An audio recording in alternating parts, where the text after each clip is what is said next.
America দলটাতে IPL মাতানো Mustafizur রহমানের মতো কোনো ক্রিকেটার নেই। আমেরিকা দলটাতে বিশ্বসেরা অলরাউন্ডার সাকিব আল হাসানের মতো কোনো ক্রিকেটার নেই, কিংবা ভীষণ রকম প্রতিভাবান লিটন কুমার দাস বা সৌম্য সরকার নেই, কিংবা গতির ঝড় তোলা শরীফুল নেই। অথচ সেই আমেরিকা পরপর দুটো টি-20 ম্যাচে বাংলাদেশকে হারিয়ে দিল এবং তারা বাংলাদেশের বিপক্ষে 3 ম্যাচে টি-20 সিরিজ জিতে নিল। একটা ম্যাচ হাতে রেখে ঠিক এই মুহূর্তে হোয়াইট ওয়াশের শঙ্কায় রয়েছে বাংলাদেশ দল আমেরিকার বিপক্ষে। এটা হচ্ছে বাস্তবতা।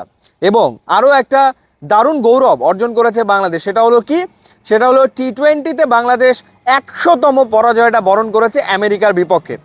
168 ম্যাচ খেলেছে, এর ভেতরে 100 পরাজয়, 64টা মাত্র জয়।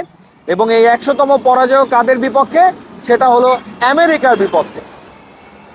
আবারও ঘুরে ফিরে সেই একই কথা, টপ অর্ডারের ব্যর্থতা, আবারও সেই স্ট্রাইক রেট। তবে এদিন তো ব্যাট আগে করেছে আমেরিকা, তারা করেছিল 144 6 উইকেটে, এবং সেই ক্ষেত্রে একটু বুদ্ধি করে, একটু কন্ডিশন সিচুয়েশন বুঝে ব্যাট করলে বাংলাদেশের অনায়াসে ম্যাচটা জেতার কথা। কারণ বাংলাদেশ তো 180 বা 190 তারা করতে নামেনি, কিন্তু সেটা বাংলাদেশ করতে পারেনি। এবং সেই জায়গাটাতে বড় ইনিংস আসলে কেউ খেলতে পারেনি। সৌম্য সরকার প্রথম বলেই আউট হয়ে গেছেন 0 করে, তানজিদ হাসান 15 বলে 19 করেছেন, নাজমুল হোসেন শান্ত 34 বলে 36 করেছেন এবং তার স্ট্রাইক রেট 105.88। তো সেই স্ট্রাইক রেটের সমস্যা থেকে সে আসলে বেরিয়ে আসতে পারেনি। তাওহিদ হৃদয় 21 বলে 25, কিংবা সাকিব আল হাসান 23 বলে 30। কোনো দিন যেটা হচ্ছে যে টপ অর্ডার ফেল করছে, এরপরে গিয়ে ম্যাচটা ধরার চেষ্টা করছে মিডল বা লোয়ার মিডল অর্ডার। কোনো দিন যেটা হচ্ছে যে টপ বা মিডল অর্ডার থেকে কিছু রান আসছে যেদিন, সেদিন আসলে lower middle order completely collapse করছে। জিম্বাবুয়ের বিপক্ষে একটা ম্যাচে আমরা দেখেছি যে 100-এর ওপরে রান হওয়ার পর তারপরে বাংলাদেশ হুড়মুড় করে ভেঙে পড়লো। সম্ভবত 42 না 43 রানের ভেতরে বাংলাদেশের 8-9 উইকেট চলে গেল জিম্বাবুয়ের বিপক্ষে। এই ম্যাচেও আসলে আমরা সেটাই দেখলাম যে মাহমুদুল্লাহ রিয়াদ 3, জাকের আলী 4, রিশাদ হোসেন 9 রান। অর্থাৎ লোয়ার মিডল অর্ডার বা মিডল অর্ডার থেকে কোনো কন্ট্রিবিউশন আসলে আসেনি। আর বেশিরভাগ ম্যাচে যেটা হচ্ছে যে টপ অর্ডারের ক্ষেত্রে প্রথম পাওয়ার প্লেতেই বাংলাদেশ উইকেট হারিয়ে ফেলে দুটো। প্রথম 10 ওভারে বাংলাদেশের রান হচ্ছে 62, 63, 65। তো এরপরে গিয়ে দেখা যায় যে পরের 10 ওভারে বাংলাদেশ কিছু রান তোলার চেষ্টা করে।